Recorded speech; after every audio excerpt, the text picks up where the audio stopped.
बंजर जमीन पर चल रही थी खुदाई। अचानक आई खटखट की आवाज। 2 फीट की गहराई में कैद था 16 साल पुराना खजाना।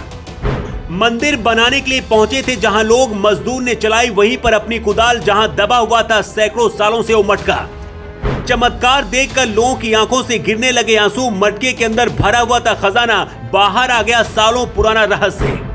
जिस जमीन पर मंदिर बनाने की हो रही थी तैयारी, वहीं जमीन के नीचे दबा था खजाना।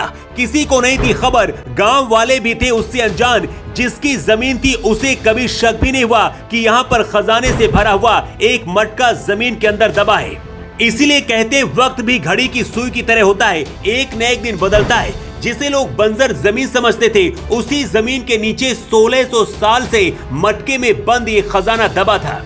मंदिर बनाने के लिए जब शुरू हुई खुदाई, जहां पर दबा था खजाना, वहीं पर मजदूर ने अपनी कुदाल चलाई। जमीन के अंदर से अचानक एक ऐसी आवाज आई जिसे सुनकर हर कोई कांप गया। मजदूर जितनी बार कुदाल चलाता था, हर बार जमीन के अंदर से खन खन की आवाज आ रही थी।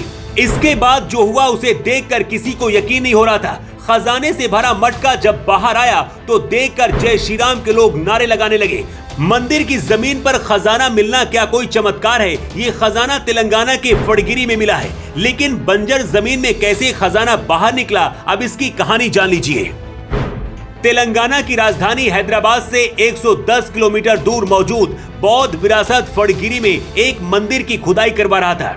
खुदाई के दौरान जमीन से खटखट की अजीब सी आवाजें आने लगी। जमीन के अंदर से आती आवाज सुनकर हर किसी की धड़कनें बढ़ गई। ये बात हर किसी को पता चल गई थी कि जमीन के अंदर कुछ तो है। जमीन के अंदर खुदाई के लिए हर सावधानी बरती गई ताकि जमीन में जो है उसे कोई नुकसान न पहुंचे। 29 मार्च को खुदाई कर रहे मजदूरों को जमीन के नीचे हजारों साल पुराना एक ये मटका मिला। मटका देखते ही हर किसी की धड़कनें बढ़ गई। मटका 1600 साल पुराने सिक्कों के खजाने से भरा हुआ है। मटके के अंदर से जो निकला उसे देखकर सभी की आंखों में चमक आ गई। कई लोग भावुक भी हो गए।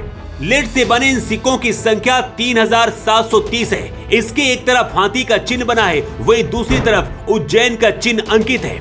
मतलब जिसने भी ये कलश रखा उसका हिंदू धर्म से रिश्ता होगा। उज्जैन का चिन्ह मतलब महाकाल से भी जोड़कर इसे देखा जा रहा है। सिक्कों पे स्तरित ग्राफिकल और टाइपोलॉजिकल अध्ययन से पता चला है कि ये सिक्के इक्ष्वाकु काल के हैं। मिट्टी के बर्तन से मिले हर सिक्के का वजन औसत 2.3 ग्राम है। बर्तन का मुंह बाहर की तरफ ढक्कन से बंद था। अंदर एक कटोरे का टूटा हुआ आधार था। सिक्कों के अलावा खुदाई के दौरान यहाँ से और भी कई दूसरी कीमती अवशेष मिले हैं। ये खजाना जब मिला तो वहाँ पर मौजूद लोग जय श्री राम के नारे लगाने लगे। कुछ लोगों को ये भी लगता है कि ये भगवान का चमत्कार है। बंजर जमीन में मंदिर बन रहा था, इसलिए गिफ्ट भगवान ने दिया है, ऐसा यहाँ के लोगों का कहना है। तेलंगाना के फड़गिरी में मिले इस खजाने के साथ मिली और भी धातुओं की जांच की जा रही है। 1600 साल पुराना ये खजाना यहाँ कैसे पहुँचा, इसकी भी जांच हो रही है। शायद इसीलिए भारत को सोने की चिड़िया कहा जाता है। भारत के किसी भी कोने से हमेशा कुछ न कुछ जमीन के अंदर से निकलता रहता है।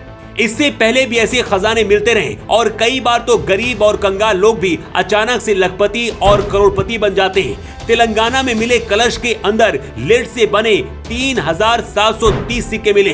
बंजर जमीन में ऐसा खजाना मिलेगा किसी ने सपने में भी नहीं सोचा था। वैसे इस खबर पर आपकी क्या राय है, कमेंट करके जरूर बताएं। इसके साथ ही इस खबर को ज्यादा से ज्यादा शेयर करें ताकि हर किसी तक ये खबर पहुंच पाए। Bureau report.